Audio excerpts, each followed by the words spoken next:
po, magandang umaga naman. At narito mga kapatid. Salamat sa Diyos.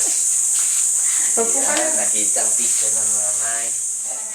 Bagong matayo ang iglesia nito, ay ang mga kapatiran destino rito ay talagang naghasik ng salita ng Diyos sa daan ito sa bawat abot ng kanilang kwan dito sa nayon. So, nakasama si Mamay ng mga destino rito sa pagpapalaganap nila ng salita at sa patuloy na aakay nila sa mga tao, bawat tao kanila makita kanila sinisira na salita ng Diyos. Dumating yung araw na ito nga si Mamay Nardo ay nakita raw ng mga ito doon, ay naakay na makadalo rito. Tapos si Mamay Nardo rin naman ang nag-aya sa mga ito na siya ay samahan at pupunta ng kinamamay Alaw. Pwede ka kumakabala. Sino ka? Ako si Gude. Taga diyan hon sa Born Again. Si Nardo. Nardo na lang. Nardo. Ako'y isang lingkod ng Panginoon na hinatid dito para magbahagi ng salita ng Diyos. Pag-alis sa gubat ay ang tatawid kami na yung tawagin at tubig ng bayan ay napakalalim. Kung siya pa ay baha ang tubig, hindi kami talagang napapasa kami. Eh di, yun nga, sa kagustuhan nga namin, kami makaakay ng mga tao upang makaalam ng katotohanan. Ay di kami nga nagtitis ng gayon.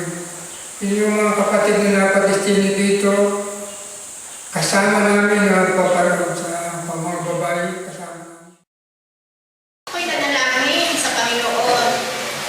Sabi ko Panginoon, bakit po ako'y walang kapayapaan?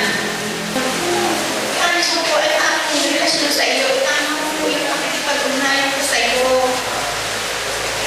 Na ako'y umiyak, nakataas ng kamay ko na kanya. Na ako'y nakayapos pa doon sa halina. Natabi ko. Na ako'y umiiyak. Magpadala ka! Magpadala ka ng mga nararapat na tao, gamitin mo upang maabot mo ako, Diyos! Panginoon, ikaw lamang ang makatutulong sa akin. Ikaw ang nananais kong makita, O Diyos!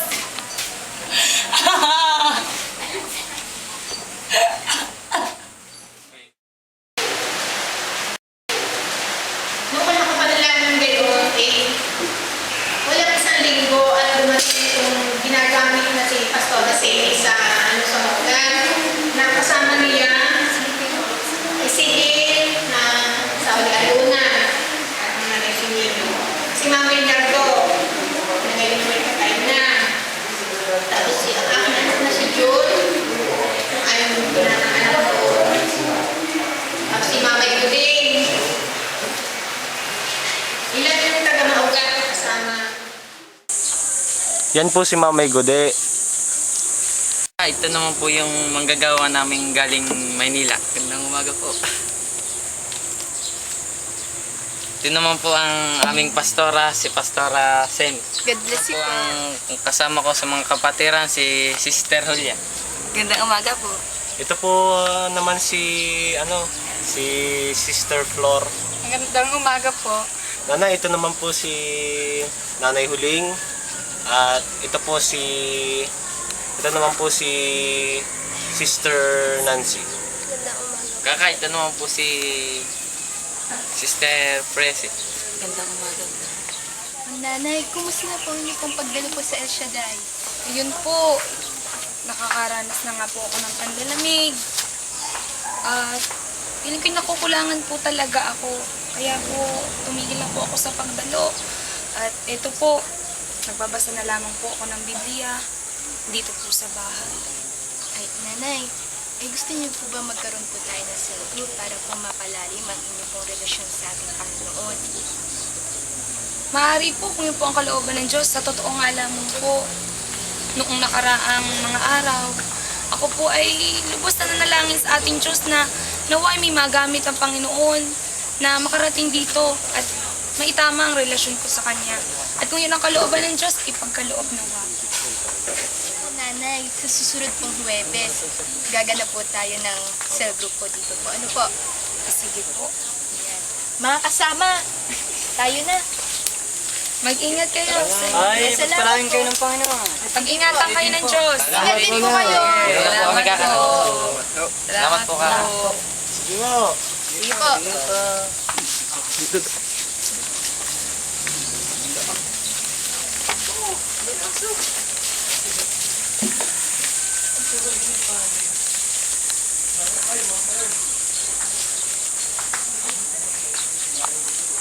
Dito sa bumalik nga sila ng araw ng Huwebes at inimbitahan ko lahat yung mga katulog ko sa El Shaddai.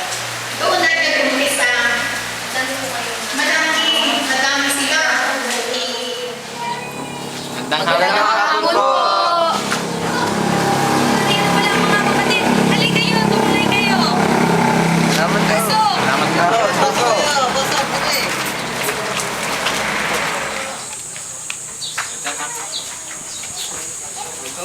Halika kayo. Mabuti naman nakarating kayo ng gandang hapon. Shooting! Pasok kayo. Ay mga kapatid, dari nga pala yung mga anak ko. Dari ang bunso ko, si Kate, si Raquel at si Gina. Sige po, tayo na po magpasimula ng ating gawain sa Panginoon. Nay, aalis po muna ako. May gagawin lang po ako. Pasensya na po. Bago po tayo magsimula ng ating gawain, magkantahan po muna tayo para mas masarap naman po. Yan.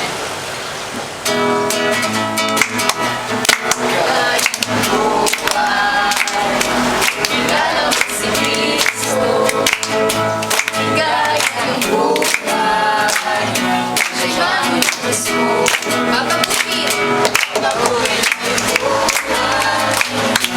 Siya ay nagtanggap, ang pati kay Cristo ay na ligaya ng buhay. Ligaya ng buhay.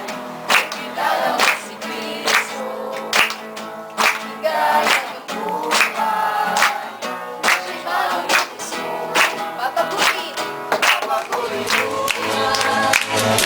Siya ay nagtanggap, in Cristo ay tunay na ligaya ng buhay. Ang in Cristo ay tunay na ligaya ng buhay. Ang pag-ibig ligaya ng buhay. Gawa 4, talatang 12. At sa kanino mang iba ay walang kaligtasan, sapagkat walang ibang pangalan sa silong ng langit na ibinigay sa mga tao yung sukat natin Pilipinas. Relasyon at hindi relihiyon ang ating kailangan upang tayo ay maligtas. Amen? Basta po kami. Salamat sa inyo. Salamat. Sige po, maraming salamat po. Sa susunod pong Huwebes, magkita-kita po ulit tayo sa isa pa pong gawain sa ating Panginoon. At tsaka nga po pala, meron din po kaming gawain sa Maugat tuwing Sabado po. Ay inaanyayahan ko din po kayong dumalo po doon. Ano po? Sige po, maraming salamat po. At pagpalain po kayo na ating Panginoon. Tingin din sa ano. Pagpalain kayo ng Panginoon. Pag-ingatan kayo ng Diyos. Tuwing Huwebes, sa aming bahay, nagkakaroon ng cellphone. Tapos pagkaroon ng Sabado, kami naman ay dinadala sa Maugat.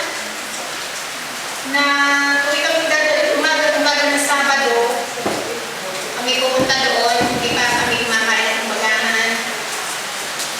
Dadating kami doon na may isang oras paglalakad kami. Mga alas 6. China. Ang baga namang bata ito. hinigising na. Napag-usapan natin kahapon na tayo igigising ng maaga ngayon. Nay, ayoko po. Gina, malulungkot ang iyong ama. Pag hindi ka sumama, ikaw na lang mga hindi nasama sa atin. Nay, inaantok pa po ako.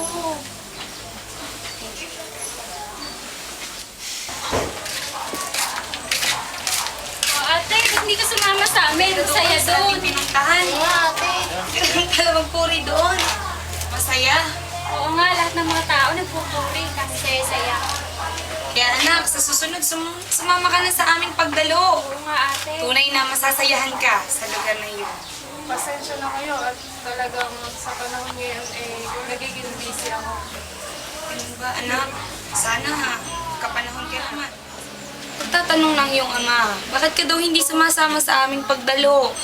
Ano ba ang humahad lang sa'yo? Pasensya na po, inay, kung hindi madalas po ako hindi nakakasama sa inyo. Hayaan niyo po sa susunod. Pangako po, sasama na po ako sa inyo. O, alis na ba kayo? Sige. Padalis yung mga gamit nyo. O, sige, tara na. May naiwan pa ba? O, sige, tara na.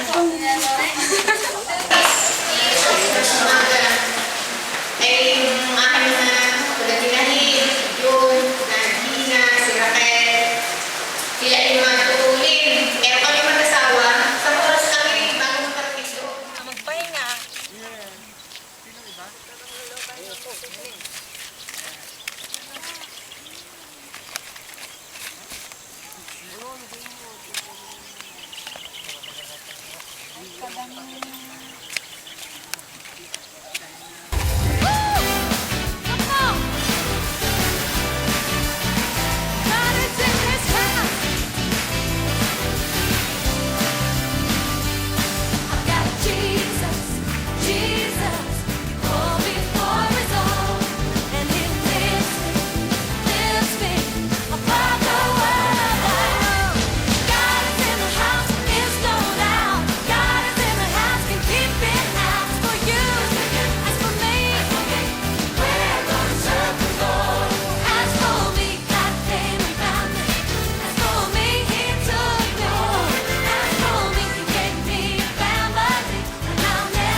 Yan yung mga upuan.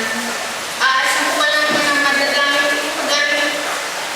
Ang musiko, yung bagong damit ko. Saka maghihingaw ng paa at napakadumi.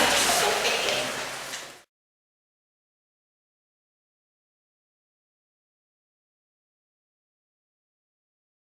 Welcome po. Tuloy po kayo sa gawain. Welcome po. Welcome po kayo. Welcome. Welcome po. O, welcome po, may alam. Nanay Loren, bakit nakapunta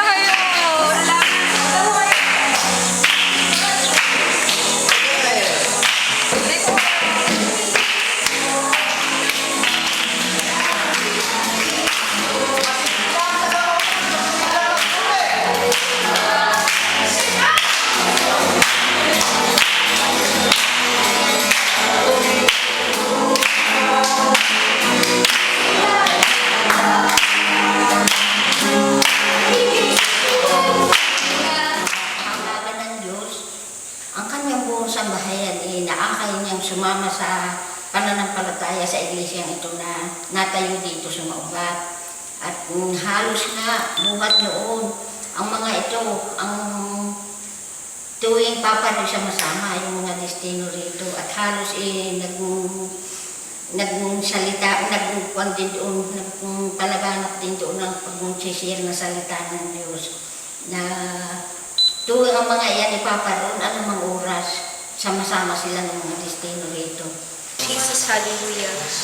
Opo, Ama, maraming salamat po sa pagkakataong ito na kami muling dumalangin sa inyo at kami muling makiusap sa inyo po, Panginoon. Ama, alam namin na nakalalim yung pandinig sa amin na Panginoon, aming humilig sa inyo na sa aming muling paghayo po, Panginoon. Kami po ay makagawa po, Panginoon. Karoon po kami na lala sa daan upang Panginoon, makapagbukas po kami na mga gawain sa iba't ibang lugar, katulad po ng Tangub, sa kung ano-ano po mga kalapit na barangay po, Panginoon. Panginoon, kayo po manguras sa amin, ang inyong pong karunungan, ang inyong Nung sila alokeng magkakaroon ng gawain doon, ay tinanggap nila na magkaroon ng gawain doon. At ang kanyang buong sambahayan ng magmamayanan, naakay ng lahat, manampalataya sa salita ng Diyos na dinala roon ng mga destino rito. At ngayon nga, sa kahabagan ng Diyos hanggang ngayon, niyang iglesia roon na kung sabihin niyo, yung bunga ng iglesia rito. Na hanggang ngayon nga, talagang nakatayong matatay. Isang mapagpalang umaga at puspos ng biyaya mula sa ating Panginoon. Amen! Amen! Yan! Palpakan muna natin ang ating Panginoon. Tsaka tingnan nyo yung ating mga katabi kung sila ba'y masaya. Sila ay inyong batiin ng God bless you. Ayan. Kumustahin po natin sila. Ayan, salamat sa ating Diyos dahil Kanyang niloob na tayo ay magkaroon ng gawain dito sa Tangub. Amen! Amen! Amen. Praise God! Praise God! Praise God! Ngayon naman ay dadako tayo sa pagmemensahe ng salita ng Diyos. Buksan natin ating mga dalang Biblia sa Juan 3, talatang 16.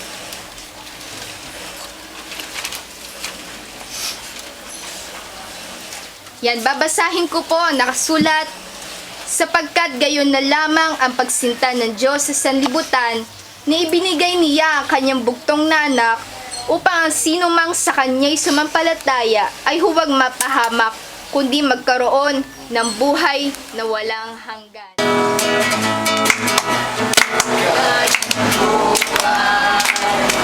Kilala mo si Kristo, bigay ng buhay, siya ang Kristo, mapapupit, mabuhin ang buhay, sila ay natanggap, ang pati kay Kristo ay na bigaya ng buhay, bigaya ng buhay. Kilala mo si Kristo, bigaya ng buhay, siya ang Kristo, mapapupit, mabuhin ang buhay, sila ay natanggap, ang Kristo ay tunay na hidaya ng buhay. Ang Kristo ay tunay